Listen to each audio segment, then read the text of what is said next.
आप कहेंगे जुडिशरी पे किसी और का प्रेशर है तो कैसे चलेगा? जनता देख रही है, विपक्ष कह रहा है एजेंसीज पे सरकार का प्रेशर है, सरकार कह रही है जुडिशरी पे किसी और का प्रेशर है। ये कौन लोग हैं जिनका प्रेशर अल्टीमेटली आ जाता है?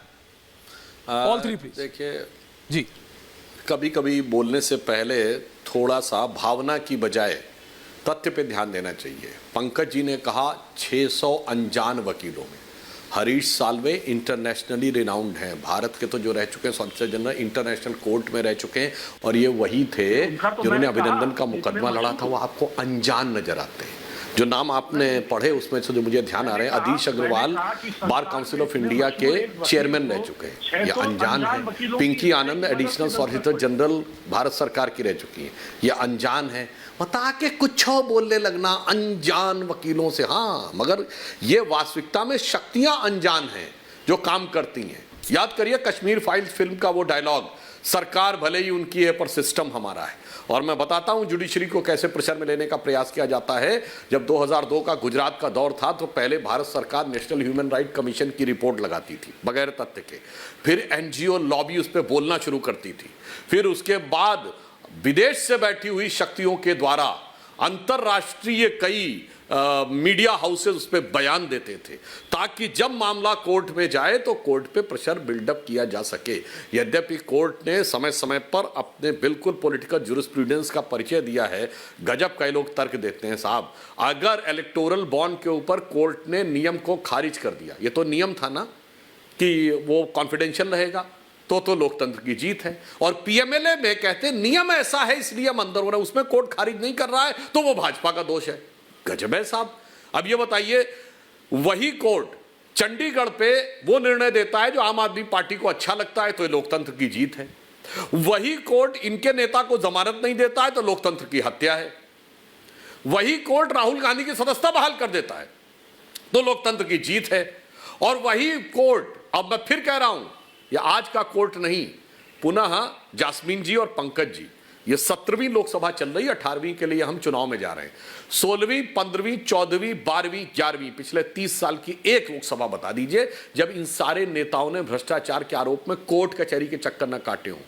चाहे करुणानिधि जी डीएमके के, फिर चाहे जयललिता जी रही हो, चाहे समाजवादी पार्टी के सुप्रीमो मुलायम सिंह जी के ऊपर डिस्प्रोपोर्शनेट एसेट का केस, या लालू यादव जी 97 में जेल गए, या जेएमएम के चीफ शिबू सोरेन जी जेल गए, अथवा पीवी नरसिम्हा राव। अरे ये 2G हाल वाले घोटाले छोड़ दीजिए, क्या बोलने लगते हैं साहब।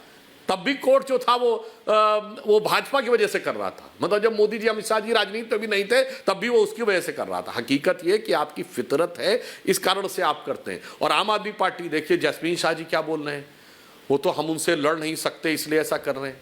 जनाब, 2 राज्यों में आपकी टोटल रेंज कितनी है? 13 सीटों वाला राज्य पंजाब और 7 सीटों वाला राज्य दिल्ली, यानी 20, और साथ में आप कांग्रेस से गठबंधन में लड़ रहे हैं, यानी 3 या 4 सीटों पे। और 13 सीटों में भी पिछली बार आप 1 या 2 ही जीते थे पंजाब में, आप 8-9 सीटों पे लड़ाई में हो। अरे कुल 10 सीटों पे जो पार्टी 10-11 सीटों पे लड़ाई में है, वो ये दम भर रही है कि जो हम कह रहे हैं 400 पार वाली बात, हम उनसे इतना डरे हुए हैं। जो हमारे खिलाफ लड़ के पूरे यूपी में जमानत जब्त, पूरे राजस्थान में जमानत जब्त, सारे गोवा में जमानत जब्त, मध्य प्रदेश में जमानत जब्त, पूरी जमानत जब्ती करने के बाद कितना खपती बयान दे रहे हैं कि साहब उनसे डर रहे हैं इसलिए ऐसा कर रहे हैं। इसलिए जो बातें आप लोग कहते हैं कृपया तथ्य के आधार पे कहा करिए, तो देश की प्रबुद्ध जनता को समझ में आ सकता है। पंकज जी आप वरिष्ठ हैं और जस्मीन शाह जी तो सबसे पढ़े लिखे, स्वघोषित सबसे पढ़े लिखे नेता के प्रवक्ता के रूप में आए हैं, तो कम से कम इन विषयों पर थोड़ा पढ़ाई लिखाई करके आना चाहिए। कम से कम केजरीवाल जी से कहिए थोड़ा पढ़ लिख लिया करें, तब ये आप लोगों से कहा करें जाके बोल दो इतने वोट हैं। मतलब 90% सीटों पर जमानत जब्त हुई है। आम आदमी पार्टी आज तक विधानसभा की जितनी सीटें लड़ी है 90% में जमानत जब्त करवाई है, और कह रहे भाजपा डर रही है। जैस्मिन का जवाब आ रहा है, Jasmine is counting. Jasmine, Pankaj ji आ रहा है, पंकज जी का ऑडियो ठीक कीजिए। सुधांशु जी के डेटा वहीं से आता है जैसे जहां के भाजपा के सारे ट्रोल आर्मी का डेटा आता है, वो व्हाट्सएप यूनिवर्सिटी से। वो भूल जा रहे हैं, गुजरात का नाम नहीं लेंगे। गुजरात में क्या कहते थे कि अरे आम आदमी पार्टी तो कहीं नहीं खड़ी है, 14% वोट शेयर आया पहले चुनाव में, 5 सीट में हमारे एमएलए बने और 40 सीट पे हम नंबर 2 पे आए। और आप अपनी बात नहीं करेंगे। जब आप आंध्र प्रदेश जाते हैं, मोदी जी कहते हैं कि आंध्र प्रदेश में सरकार बन रही है, 1 से 1 सीट में आपकी जमानत जब्त हुई। देखिए बात आज वो जमानत वगैरह वाली है ही नहीं। जब से आम आदमी पार्टी नेशनल पार्टी बनी है, वो आपके बदौलत नहीं बनी है सुधांशु जी। इतनी अक्कड़, इतना एरोगेंस ठीक नहीं है।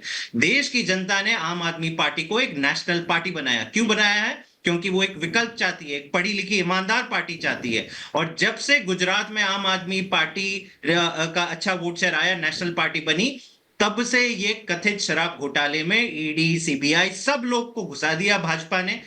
मुझे खुद बताइए ऐश्वर्या जी, क्या आपके जहन में, मुझे बताइए, जो ईडी बना क्यों था? ईडी बना था नारकोटिक्स और टेररिज्म से फाइट करने के लिए, ये कानून में लिखा है।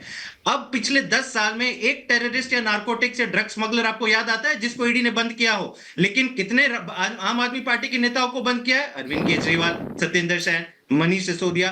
तथ्य क्या है? जीरो। रिकवरी क्या है? जीरो। लेकिन पैसा कहां गया शराब घोटाले का? भाजपा के अकाउंट में। अरे भाई, तमाशा तो आपने ही तो देश का बना दिया है। ये इसका जवाब दीजिए कि शरद रेड्डी नाम के किंगपिन से आपने 55 करोड़ रुपए इस शराब आज ये जरा साफ हो जाए। इसका क्या जैस्मिन, जवाब है? नहीं, point taken. Full frame only 3। Thank you Sudhanshu ji. Aam Aadmi party हर दिन इस बात को 5 अलग अलग प्रवक्ताओं से और 5 अलग अलग नेताओं से 5 अलग अलग तरीके से कहलवा रही है कि भैया 60 करोड़ रुपए आपने इन रेड्डी साहब से लिए हैं और फिर उन रेड्डी साहब को आपने बेल को ईडी ने मतलब अपोज नहीं किया और उसी के कहने पे अरविंद केजरीवाल जेल में है। 5 से 6 पत्रकार वार्ताएं रोज हो रही हैं आम आदमी पार्टी के, जिसमें से 1-2 जैस्मिन जी ने भी की होंगी। जरा इस पे जरा क्लैरिटी देके पूछता है भारत, क्या क्लैरिटी जरा बता दीजिए। ऐश्वर्या जी, बिल्कुल बिल्कुल बिल्कुल पॉइंट बाय पॉइंट इस पे क्लैरिटी देता हूं। पिछले 3-4 दिन से हल्ला मच रहा था कि 28 तारीख को अरविंद केजरीवाल बहुत बड़ा खुलासा करने वाले हैं। क्या खुलासा हुआ? खुलासा नहीं, सब खलास, कुछ चाहिए नहीं। ये बिल्कुल वैसे ही दावा है जैसा 14 साल पहले सुन रहे हैं 2010-11 से।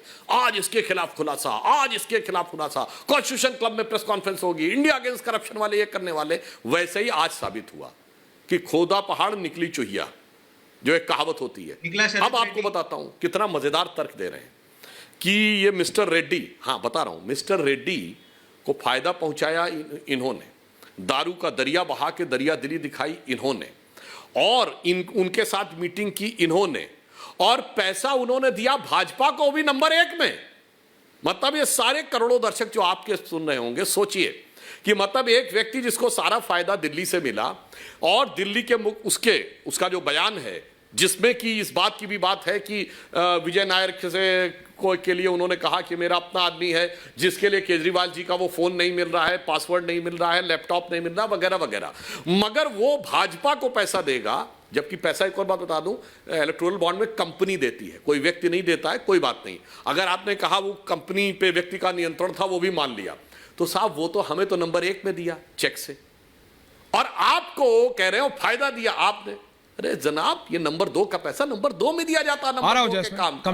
इसीलिए ईडी खोज रही है, ये नंबर 1 में नहीं दिया जाता है। जो कहने की बात कर रहे हैं, जो आप लोग बार बार कहते हैं बड़ा भारी खुलासा कर दिया, बड़ा भारी खुलासा कर दिया, और नंबर 2 का काम ये होता है कि साहब वो पॉलिसी विड्रॉ कर ली। पॉलिसी विड्रॉ नहीं की है, लैपटॉप गायब हो गए हैं, 1 दर्जन से अधिक फोन लिए गए थे, वो सब कैश कर दिए गए, और फोन का पासवर्ड नहीं मिल रहा है, और उसके बाद वो नंबर 1 से पैसा भाजपा के पास आया है। इस प्रकार का तर्क। और दूसरी बात इनसे कह दूं, देखिए ये सही है कि आम आदमी पार्टी आज राष्ट्रीय पार्टी बन गई है, मैं ईमानदारी से स्वीकार करता हूं, क्योंकि राष्ट्रीय पार्टी बनने का रूल यह है कि कम से कम 4 राज्यों में आपको 6% वोट मिलना चाहिए। तो पंजाब, दिल्ली, गुजरात और गोवा में भी इन्होंने, यद्यपि इनकी अधिकांश सीटों में जमानत जब्त हो गई थी, पर इनको 6% वोट मिला था। गोवा छोटा राज्य है, तो संविधान के अनुसार छोटा हुआ बड़ा राज्य मिला। गुजरात में आपने बड़ी अच्छी बात कही, बिल्कुल आपने आधा वोट कांग्रेस का खा लिया। आज बेबसी देखिए कांग्रेस की, कि इन्होंने कांग्रेस का वोट गुजरात में हाफ कर दिया, इनका कांग्रेस की सरकार का स्विच पंजाब में ऑफ कर दिया, दिल्ली में तो कांग्रेस को साफ कर दिया, और उसके बाद कांग्रेस ने इनको माफ कर दिया। आप सोचिए कि ये लोग किस प्रकार से आकर बैठे हुए हैं। इसलिए मैं कहना चाह रहा हूं कि 4 राज्यों में 6% वोट पाने के बाद, जहां आपको कोई भी सीट नहीं मिली है, उसके उपरांत आप ये कहने का प्रयास करते हैं, तो आप हमारे कीमत पर नहीं आए, आप कांग्रेस की कीमत पे आए। बिल्कुल सही बात है।